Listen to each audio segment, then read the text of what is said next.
All right. It's the sound of another Malarkey hour coming right at you, folks. This is your host, Matt, and sitting across from me on my screen, as always, it's my co-host, Mr. John. How's it going, sir?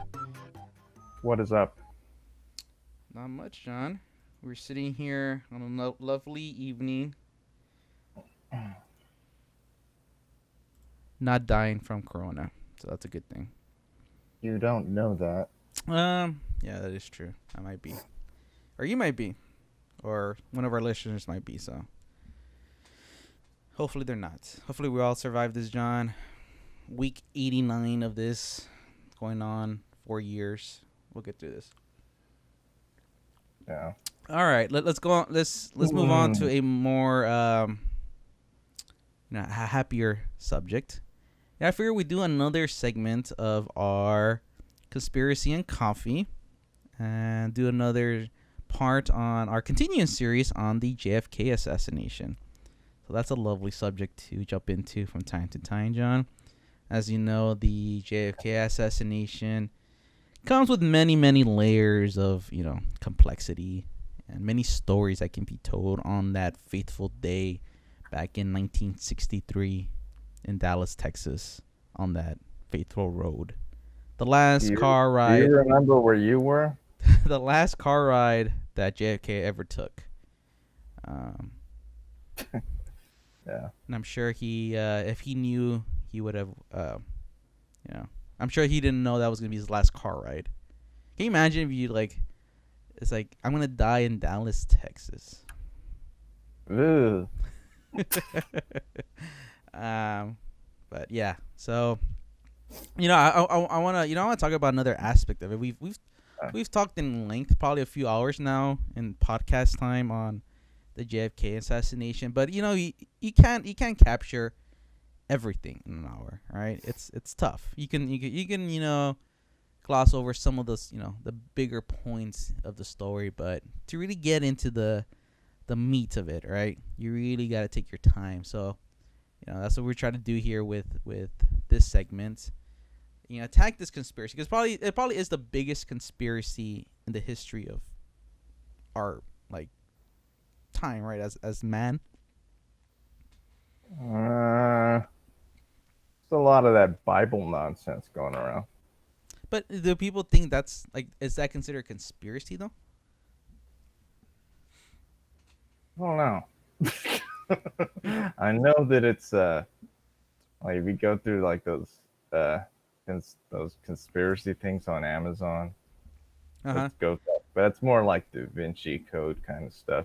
Yeah. I don't think that's bigger than the JFK one, or at least there's not as much time devoted on it, right? Like, you think about the amount of man hours collectively that have been spent investigating, reading about, making content on the JFK assassination. I mean maybe the Da Vinci's Code stuff's probably up there, but I don't know. I think this inches just slightly ahead of it. About the moon landing. But you think that's as big? I mean, I think more people agree that the JFK assassination, there's more conspiracy towards that than people believe the moon landing was faked. Yeah, I think so. I think the moon stuff with the apparently space is fake now. I don't know. Well, the moon landing probably. What do you think? You think it's a top 5? Yeah, probably. All right. So you have the moon landing. You have JFK. I'll give you the Da Vinci Code. What do you think rounds out the top 5? What other 2 conspiracies would you put up there as hey, these are the major ones? There's a lot of 9/11. Of course, 9/11. Yeah.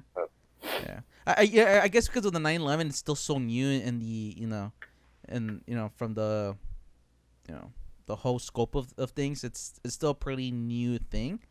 We're going on 19 years since it happened, so it is up there. And I think because it's so recent, and there's just like the JFK, there's so much behind it that I'll put that has to be top 5, right?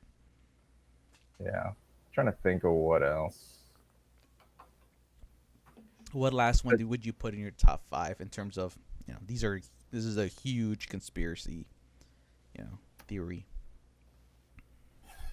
I don't know. I mean, people are obsessed with the UFOs and aliens. So is there like one? But what's interesting about that one? That one's died down over the last 20 years. Would you agree or no? You don't think? It depends who you hang out with.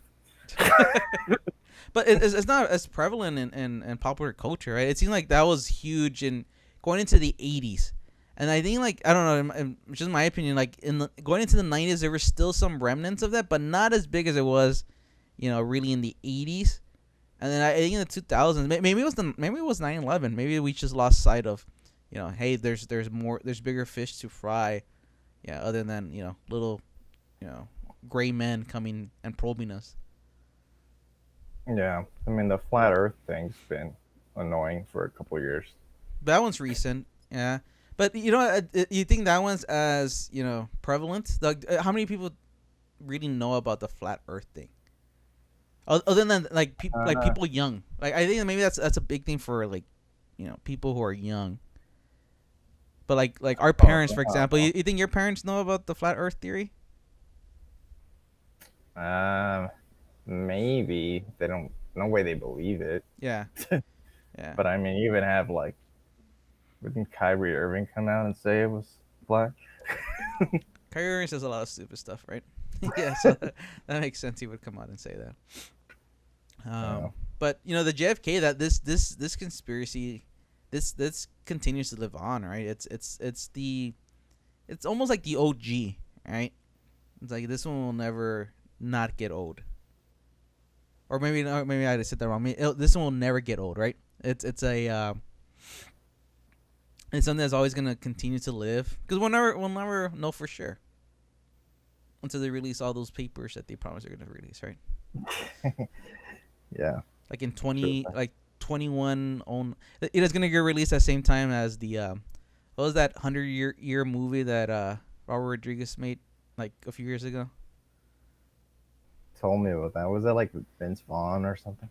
I think that was with John Malkovich. So okay. I think around the time that movie's getting released, they'll release all the papers showing who really killed JFK. So I don't think people even know what you're talking about. Look it up. It's look up Robert Rodriguez 100-year movie and give you a little bit of a tip. So like a movie they put in a time capsule, right? Yeah, I think it was like it was in like sponsored by the what was that really expensive liquor, Louis something. I guess the liquor that they aged for 100 years. So we'll all be dead by the time that movie gets released. But some people in 100 years they're gonna be cracking open a very expensive bottle of that Louis whatever it's called and watching the great John Malkovich still perform. Where is it? I don't know. Probably is it in like a time capsule. It's leaked online. But no. So let's like I mentioned, we're gonna cover the JFK.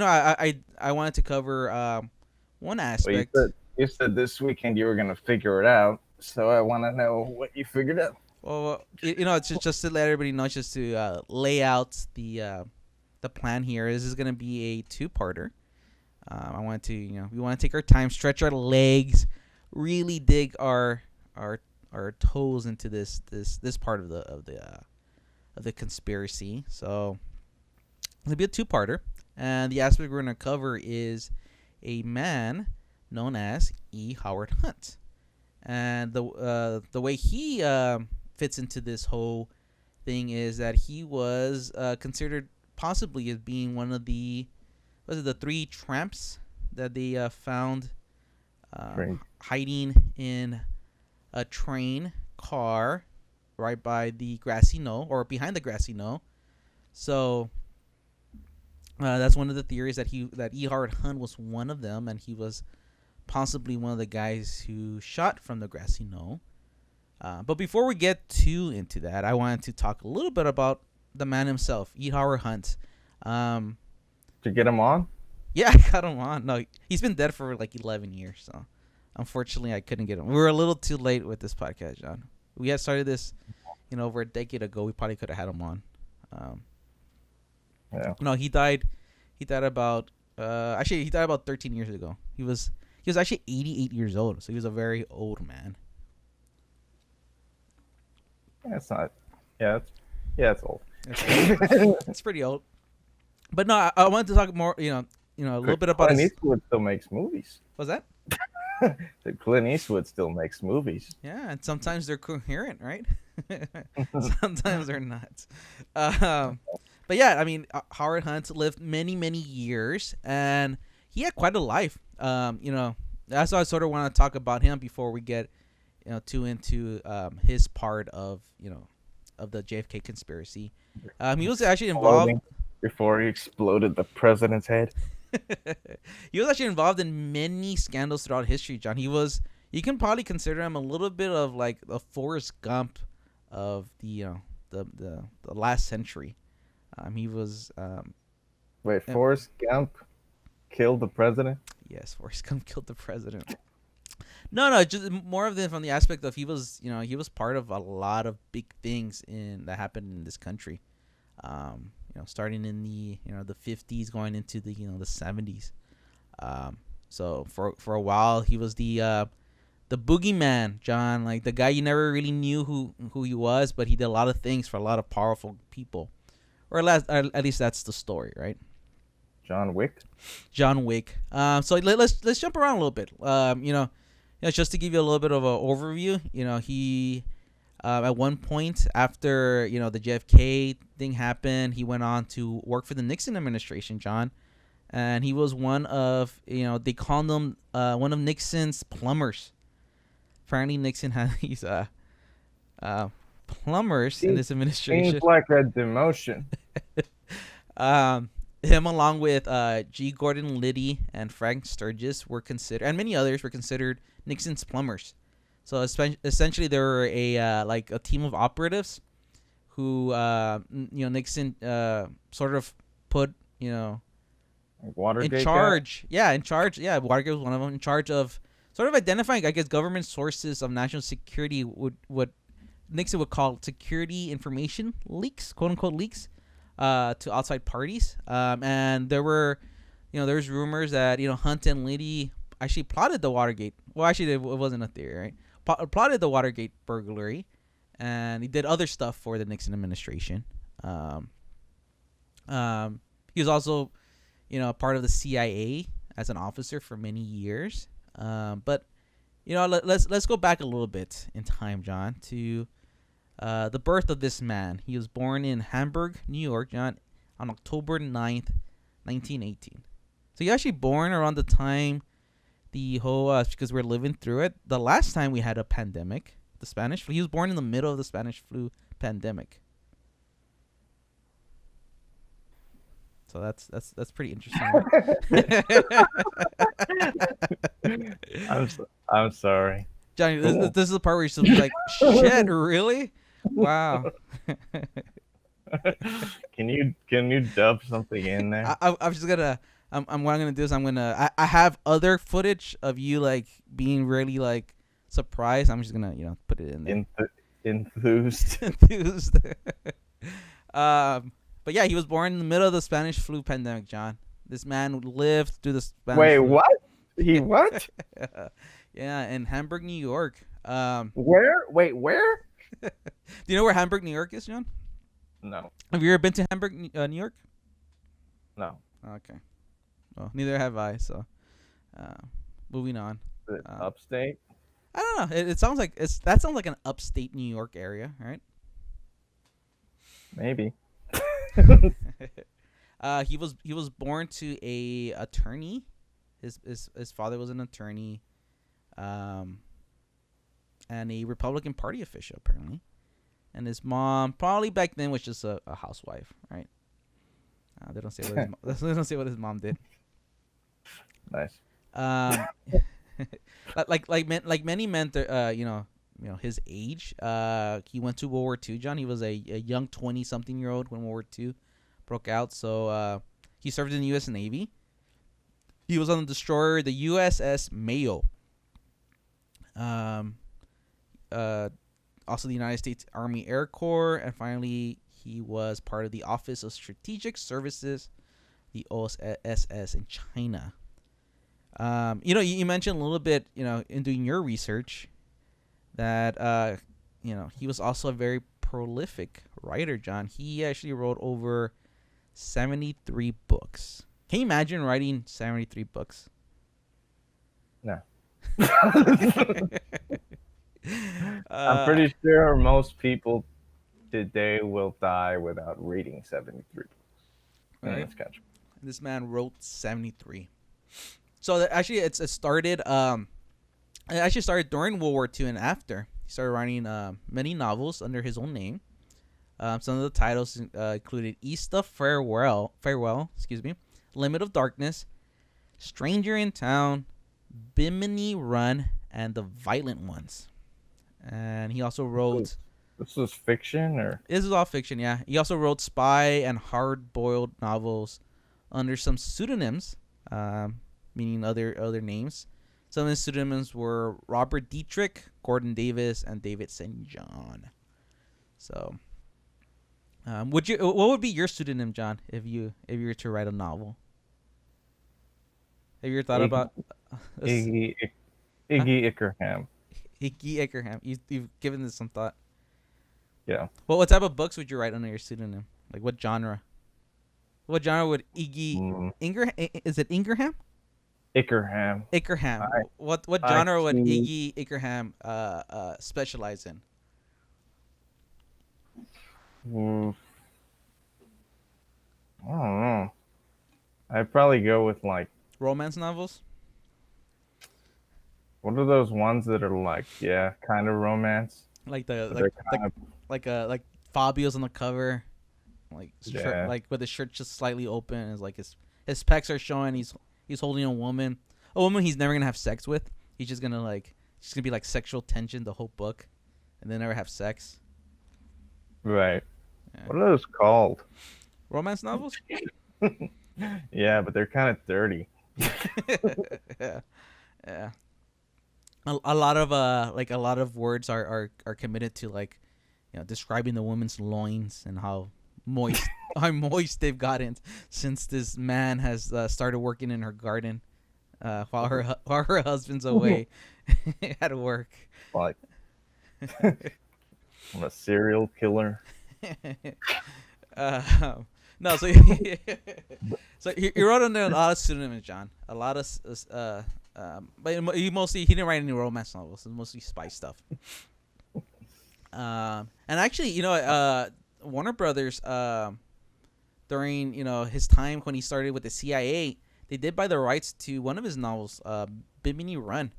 This is around the time he joined the CIA's Office of Policy Coordination, or the OPC, in October 1949. So I mean, they were somewhat popular, right? If you have a big movie studio like Warner Brothers wasn't during the 40s to buy the rights to one of your books. Did they make it? Oh, actually, I don't know. It doesn't really say. They might not have. Let me see. It's a good question. I should have looked that up, right? Bimini Run. Probably not. They made a video game out of it. I don't know if it's tied to. Yeah. But no, it might not have made it. That happens a lot. Studios will buy the rights to books, and then they don't make it. So buy it so nobody else can have it. All right. So this is around the time he's like I mentioned, he started working for the CIA as a covert action officer, and he specialized in political action and influence. And later this division of the CIA would be called the Special Activities Division. And obviously the CIA was the successor of the organization of the OSS. So as I mentioned, he was part of the Office of Strategic Services in China during his time in the war, and because of that organization turned into the CIA. So he joined the CIA. I'd say the OSS was just the CIA before the CIA, right? Yeah. And so apparently Howard Hunt prided himself on being part of the CIA's upper tier. But according to David Talbot, that's not how he was viewed at the top of the agency. Hunt liked to brag that he had family connections to. Do you know who Wild Bill Donovan is? No, is he a serial killer? It sounds like a serial killer, right? But apparently he was an American soldier, lawyer, intelligence officer, and diplomat. And he was best known as serving as the head of the OSS during World War II. So apparently Howard Hunt was a big bragger, and apparently he said that he had family connections to the top man in the OSS. And apparently he said that Wild Bill himself, the non-serial killer, had admitted him into the OSS. But it actually turned out that it was actually Hunt's father. Like I mentioned, he was a lawyer and dealt with politics. It was Hunt's father who was a lobbyist in upstate New York, who Donovan owed a favor. So yeah. So and everybody lied a lot. What's that? So he lied a lot. So he not lied a lot, but everybody knew. Obviously he's a writer, right? So this is a guy who, like I mentioned, wrote 73 books. I still like a crazy thing to me. 73 books. I think even though he's had a crazy life, to me that's still the craziest aspect of his life. The fact that this man sat down and wrote 73 books. Even if they're all shitty, that's still something, right? To write 73 books. So if he was like, tell you about how I killed the president, you'd be like, yeah, tell me about the books. Maybe. I don't know. It's still like, no. Tell me about your 72nd book before your second to last one. Right.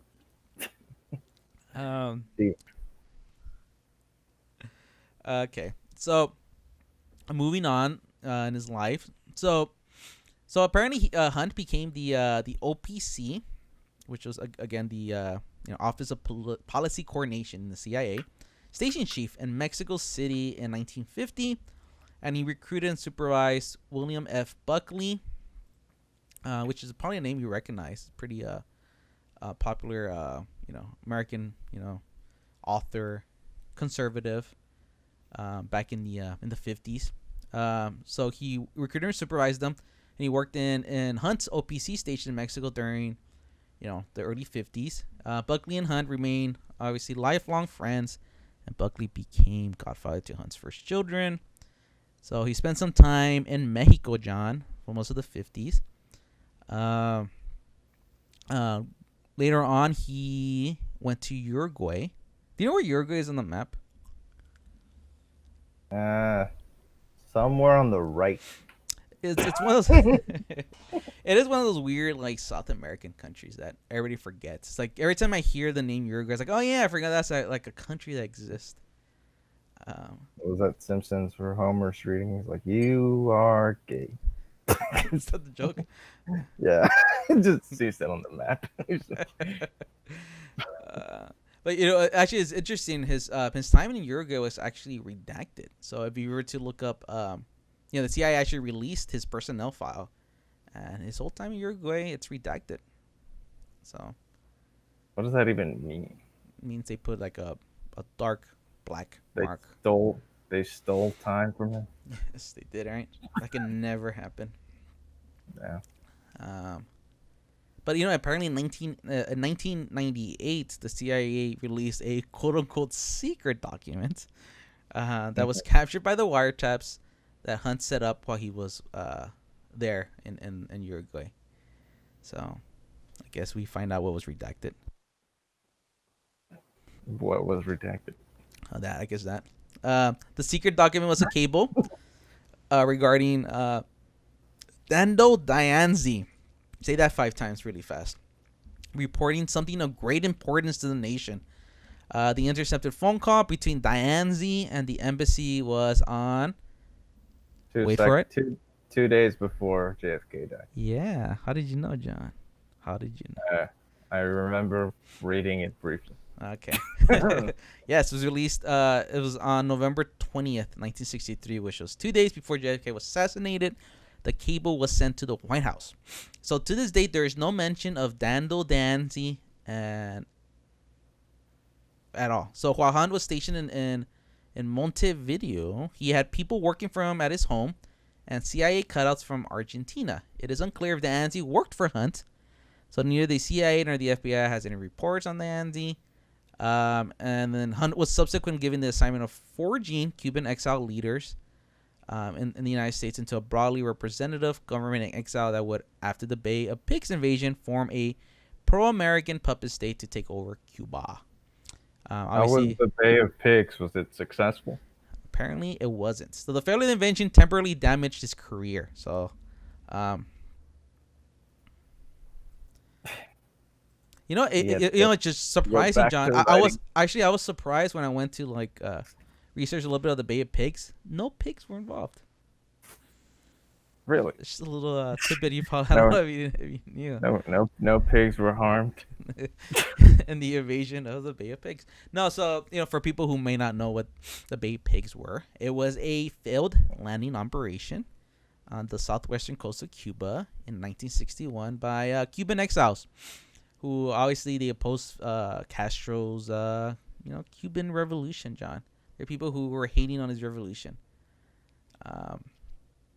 They were financed and directed by the U.S. government, obviously covertly. The U.S. government could not, reveal that they were secretly financing them. And the operation took place at the height of the Cold War, and its failure led to major shifts in international relations between Cuba, the United States, and the Soviet Union. So no pigs involved. What's funny though? What? I was reading a real book the other day, and apparently, there was something ridiculous. Like they tried to get. Apparently, Fidel Castro survived 638 assassination attempts. That's crazy, right? I've read that before too, and it's crazy how this man was fucking untouchable. What do you think it was? Do you think it's his beard? Something in his beard that's just fucking I don't know, but that's a lot. Or do you think every attempt was just really badly organized? I don't know. They started feeding him red meat so he would slowly clog his arteries. I don't know what counts. Maybe there's something about that little island that you can't really, sort of put a good unless you really just attack it. It's hard to do small little covert operations like this on that small island. I don't know, or maybe it was the beard. Maybe it's just his beard has some magical abilities that we need to talk about in another podcast. The magic of Castro's beard, and how did he keep it so smooth? Still hanging in a museum somewhere. All right. No, but you're right. It is crazy how many people try to kill him and they weren't successful. So the Bay of Pigs was another yet unsuccessful attempt on Castro's life. Remember when they threw a shoe at George Bush? Yes, that's something that doesn't get talked about as much as probably should. How many times they did try to kill Bush a couple of times, right? What did they do? There's a bomb. Wasn't it a bomb? It just didn't go off. A grenade didn't go off or something. Yeah. And then the shoe. I think so. I mean, that shoe was sort of sharp. The shoe was just a shoe, right? Yeah, the shoe was just a shoe. You know what I find funny about the shoe thing is Bush's reaction after he dodges it. He just looks at him really confused, like the guy who threw the shoe. Checks to make sure it's not his. But the look on Bush's face was, I don't know why, it was just a weird look that he gave him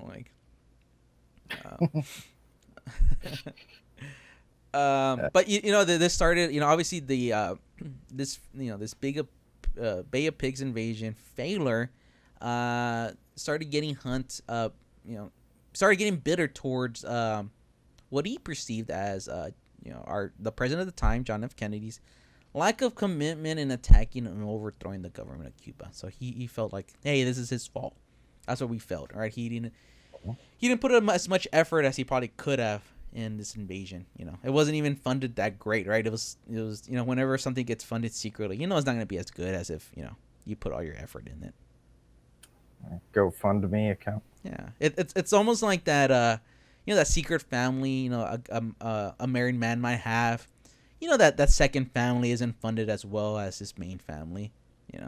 He's secretly funding them, putting away extra money every paycheck to help him out, to keep it secret. But that secret family isn't living as well as his main family, John. So this Bay of Pigs invasion represented JFK's secret family. He was helping out a little bit, but Jimmy couldn't get his saxophone, so he can be on the in band. Like all the extra stuff, he wasn't gonna get funded. Nice. I don't know. So yeah, it's got Hunt, more and more bitter towards that that administration. Maybe enough to want to kill him, John.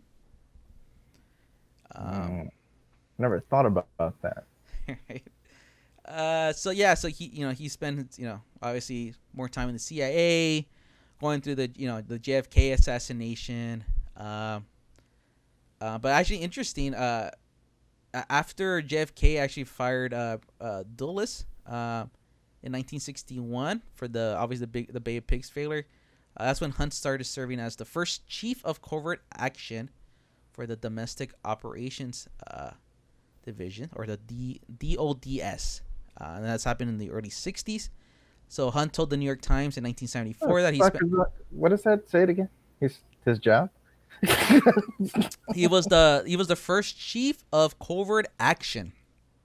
Chief of covert. He oversaw all covert action, John, in the domestic operations division. He did that for 2 years.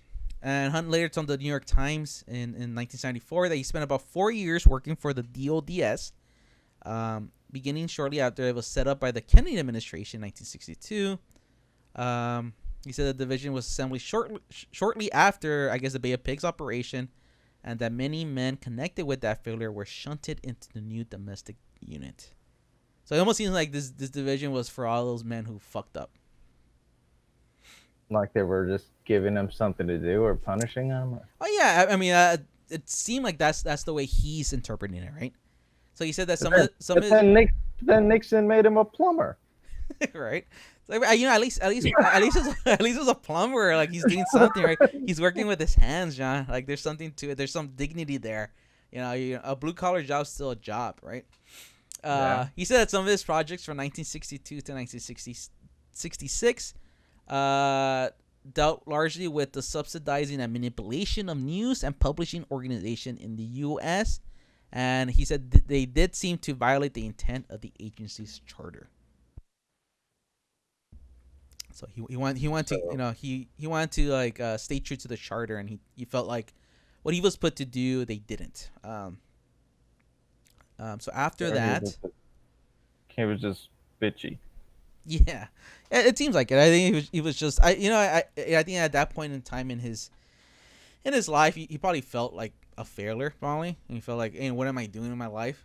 I'm sort of stuck in this government job that's not going anywhere. I fucked up the pig stuff. Many pigs got slaughtered, and now I'm living. And coming from a guy who spent time in the CIA, you get the sense that this guy's, he saw himself as like this James Bond character, right?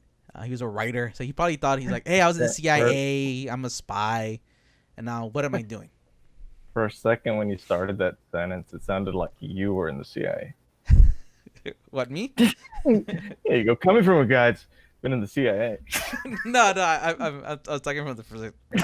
Yeah, I was like, what was this? Yeah, remember that time you didn't see me for like 5 years, John? CIA. No. So after that, he Hunt took a special assignment as a non-official cover officer in Spain, Madrid, Spain, John. He was tasked to create the American answer, essentially, to Ian Fleming's British MI6 James Bond novel series. So while he was assigned in Spain, Hunt was covered as a recently retired U.S. State Department Foreign Service officer who had moved his family to Spain in order to write the first installment of the 9-novel Peter Ward series. So this is a weird time for him. But after that weird time spent in wrote Spain, nine books. well, he was assigned to do that. So he returns to his assignment. He probably wrote all of them, right? The motherfucker wrote 73 books. But after that, he returns to his assignment at the DODS. Back to the grind, John. After following a brief tenure on the Special Activities Staff of the Western European Division, he became Chief of Covert Action for the region. That's a very popular title for him. In July 1968, Hunt was apparently lauded for his sagacity, balance, and imagination. What does sagacity mean? I don't know what that means. I was about to say that loud. And he received the second highest rating of strong. I don't know what that means in his performance review. So, these were the final years of his. Wait. This is really important. Go ahead. Sagacity, the quality of being sagacious. Okay, great. That answers a lot. Yeah. But yeah, he finished out his career at the CIA in the late 60s, and he actually retired from the CIA as a pay grade GS-15 Step 8. I don't know what that means, John, but apparently it's a big deal. On April 30th, 1970. So his time with the CIA was over. And 10-stepper, 12-step program. But after this following this is when he transitioned to his new career as a plumber, John, for the White House. Finally. No, but apparently after this he went to work for the essentially started his White House service, but he officially went to work for the Robert R. Mullen Company, which apparently was operated with the CIA. And this was actually a CIA front company, a fact that was apparently unknown to the man who was running it, our H.R. Haldeman, who was White House Chief of Staff. This was apparently unknown to him while he worked in the White House. I'm sorry.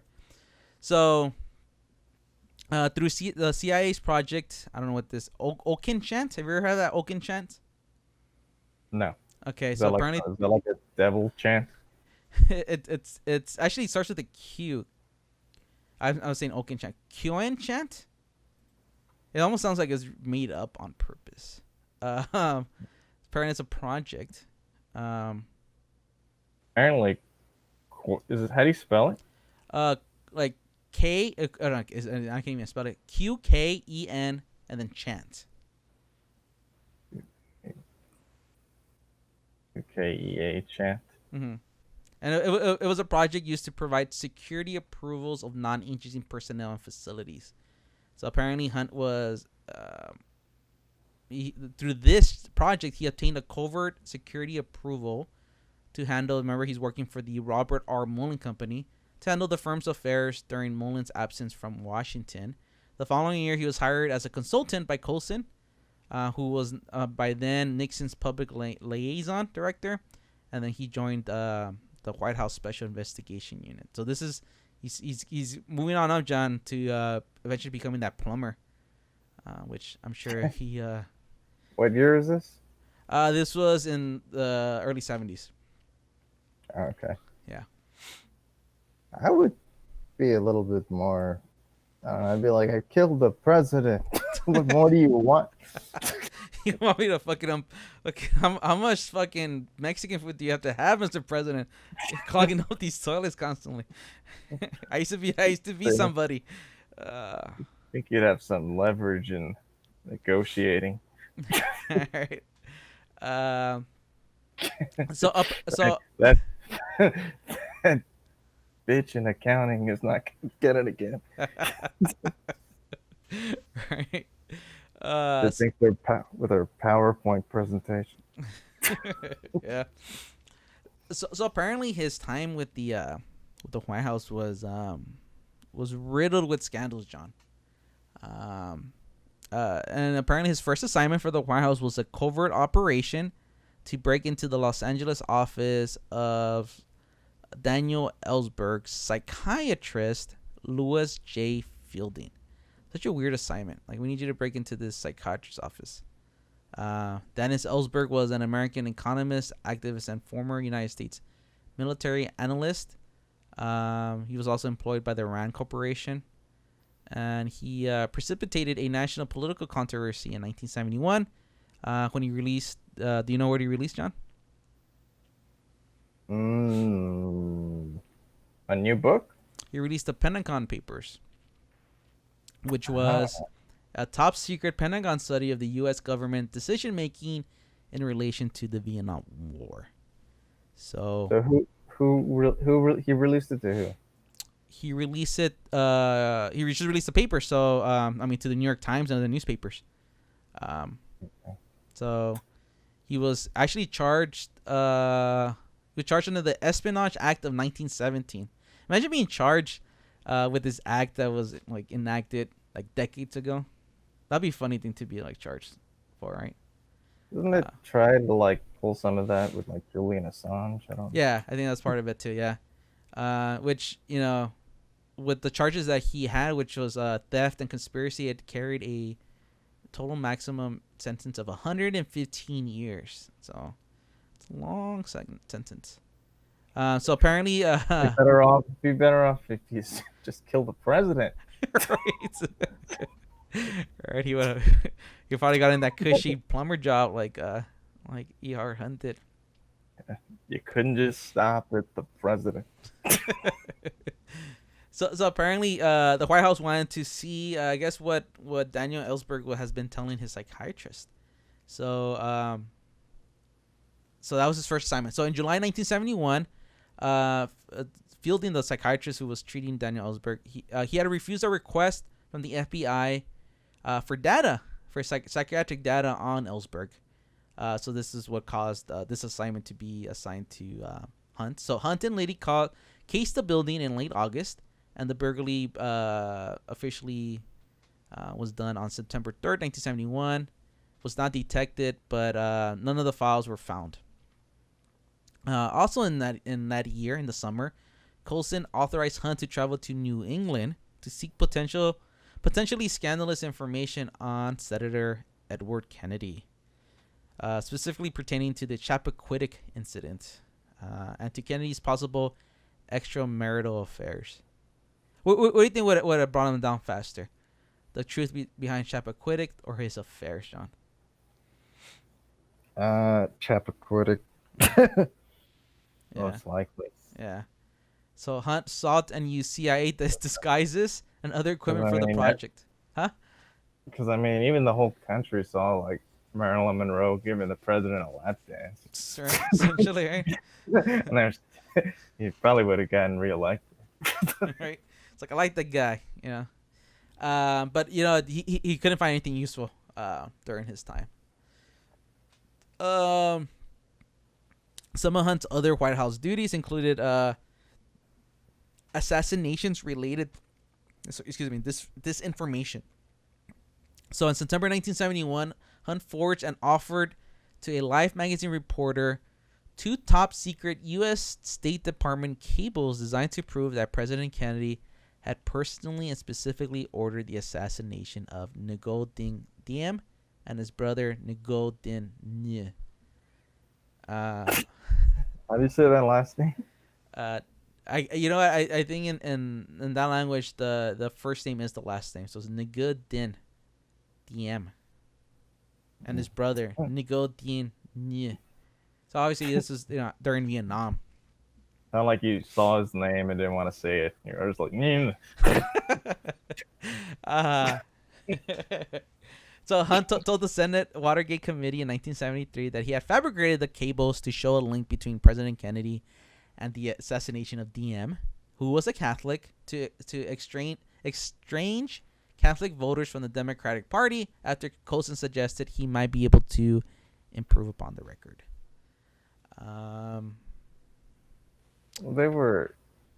Say that again. So essentially, obviously they were fabricated, right? He made them up. This is his part of trying to spread disinformation. So he wanted to, because both obviously Kennedy was Catholic and so was, this president. He wanted to, I guess, make it, hey, look, this is two Catholics, one Catholic trying to kill another Catholic. He wanted to, I guess, cause some discord within the Catholic voters who were more likely to vote, Democrat. So, okay, well that makes sense. Yeah. According to Seymour Hersh, writing in the New Yorker, Nixon White House tapes show that after presidential candidate George Wallace was shot on May 15th, 1972, Nixon and Coulson agreed to send Hunt to the Milwaukee home of the gunman himself, Arthur Bremer, to place McGovern presidential campaign material there. That's Wait, so yeah, so this is the actual shooter's home? Yeah. So obviously the intention was to link Bremer, the shooter, with the Democrats. So he wanted to show, hey, like this, we have these crazy Democrats who, rile up all these crazy people, and he shot the presidential candidate. So he wanted to make it seem like, hey, we have these crazy Democrats, encouraging these people to. Hersh writes that in a taped conversation, Nixon is energized and excited by what seems to be the ultimate political dirty trick. The FBI and the Milwaukee police will be convinced and will tell the world that the attempted assassination of Wallace had its roots in left-wing Democratic politics. But Hunt did not make the trip because the FBI had moved too quickly to seal Bremer's apartment and place it under police guard, so he couldn't go in and sneak in that material. Plant the dirty magazines. The dirty magazines, yeah. Nothing dirtier than some presidential campaign material, right? Yeah. Hunt organized probably. Right? Hunt organized the bugging of the DNC at the Watergate office building. Hunt and fellow operative G. Gordon Liddy, along with the 5 burglars or plumbers, John, are arrested at the Watergate, were indicted on federal charges 3 months later. Hunt put pressure on the White House and the committee to re-elect the president for cash payments to cover legal fees, family support, and expenses for himself and his fellow burglars. All right. Yeah. So key Nixon figures, including Haldeman, Charles Colson, Herbert Kalmbach, John Mitchell, Fred LaRue, and John Dean, eventually became entangled in the payoff schemes, and large amounts of money were passed to Hunt and his accomplices to try to ensure their silence at the trial by pleading guilty to avoid prosecutors' questions and afterwards. Nation's media, including the Washington Post and the New York Times, eventually used investigative journalism to break open the payoff scheme and published many articles that proved to be the beginning of the end for the cover-up. Prosecutors had to follow up once the media reported. So Hunt was also pressured Colson, Dean, and John Uckerman to ask Nixon for clemency and sentences and eventual presidential pardons for himself and his cronies. This eventually helped to implicate and snare those higher up. Cronies is always a funny word. I like to use cronies, yeah. Unfortunately, during this time, Hunt's wife, Dorothy, was killed in the December 8th, 1972 plane crash of United Airlines Flight 553 in Chicago. I think I read that. Is that a conspiracy? I don't know if it's a conspiracy. What was the conspiracy? Just to extort him, or to basically... I don't know. I could have sworn I read that somewhere. No, you're right. It is. There's some conspiracy theories. So apparently Dorothy Hunt's death led to the accident becoming caught up in rumors and conspiracy theories related to the unfolding Watergate scandal. So apparently Hunt was carrying $10,000 in $100 bills when the plane crashed. And some allege that this money was meant for people connected to Watergate. James McCord alleged that Hunt supplied the Watergate defendants with money for legal expenses. The FBI's appearance at the crash scene was also regarded by some as unusually fast. Skeptics of the official narrative speculated that the plane was targeted due to Hunt's presence on board, and that sabotage of the flight was covered up by government agencies. So as a result, the accident became known as the Watergate crash. So yeah, there's some conspiracy behind. So his wife died. His wife died in that accident. Yeah, carrying $10,000 in cash. Hunt eventually spent 33 months in prison at Federal Correctional Complex Allenwood and the low security federal prison camp at Eglin Air Force Base in Florida on a conspiracy charge, and then arriving at this later institution on April 25th, 1975. He actually suffered a mild stroke while he was incarcerated. Hunt said he was bitter that he was sent to prison while Nixon was allowed to resign while avoiding prosecution for any crimes he may have committed. Later, Nixon was fully pardoned in September 1974 by incoming President Gerald Ford. Hunt eventually applied for a presidential pardon, but was turned down by Ronald Reagan in 1983.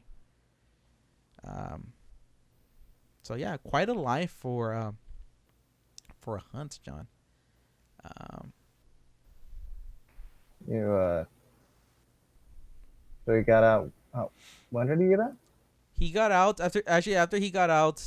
He spent 33 months in incarcerated. So after he got out from prison, he moved to Guadalajara, Mexico, where he lived for 5 years, and then he returned to United States, where he eventually settled in Miami, Florida. And then he spent his retirement. He continued writing. He wrote nearly 20 spy thrillers in Miami during the 80s and into the 2000s. I wonder if they're actually good. I don't know. But yeah, he pretty much spent the last decades of his life there, and he eventually died on January 23rd, 2007 of pneumonia in Miami, Florida. So yeah. Now I'm assuming we'll get into that later.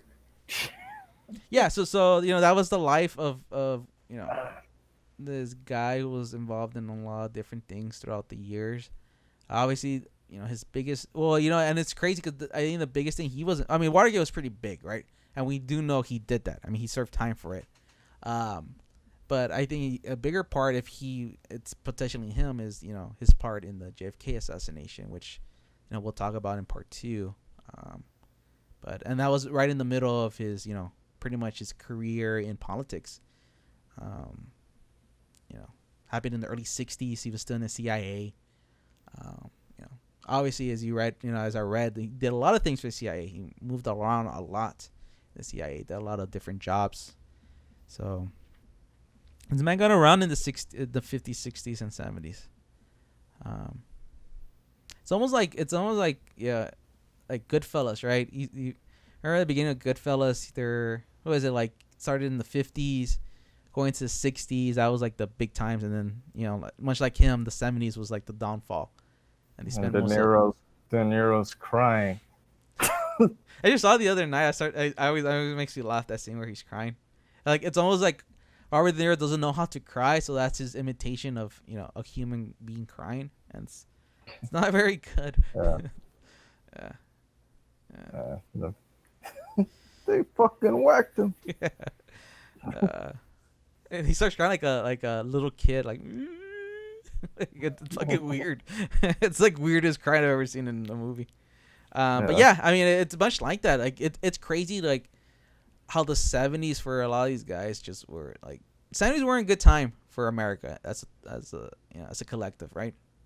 Like I think the 60s really fucked up the next decade.